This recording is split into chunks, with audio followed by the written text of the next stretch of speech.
Hindi lang po mga tao ang apektado ng nakakapasong init, kundi pati mga hayop. Ano nga ba ang mga dapat gawin para hindi mauwi sa pagkakasakit ng mga alaga ang matinding init? Yan ang tinutukan ni Bernadette Reyes. Mayat-mayang pinupunasan ng kutserong si Roderick Javier ang alagang si Lucky Charm para maibsan ng init. Ngayong tag-init kasi, maging mga alagang hayop, labis na naiinitan lalo na yung makakapal ang balahibo.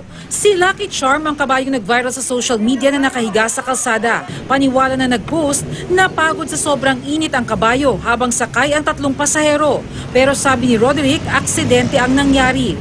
Gumanon po yung balas na bali po. Kaya po yung ano ng linya ng kartela na wala po yung balance na kabayo, kaya po nabuwal. Naliligo pa yan, kailangan masarap pa nga kinakain po yung kabayo niyan kaysa sa akin.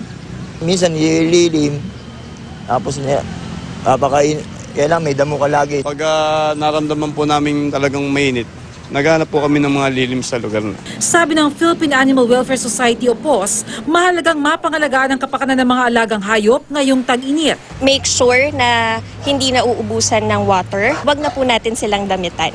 Ang pet owner na si Jing Hako, pina-summer cut ang alagang si Yumi. Kahit na lagi nililiguan, parang init na din sila. So, the best po talaga is ipa-groom na sila as yung summer cut.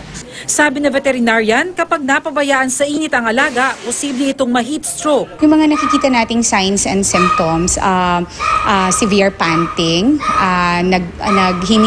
sobrang hingal nila, drooling, naglalaway pag nakita nyo na naglalaway, unusual, masyado na malapot yung laway nila, ang heartbeat nila ay mabilis, irritable, brick red or dark red na yung gums and tongue nila. Pwede silang magkaroon ng heat stroke which can also lead to death or pwede silang atakihin sa puso.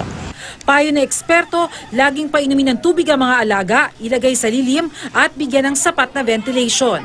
Bernadette Reyes, Nakatutok, 24 Oras.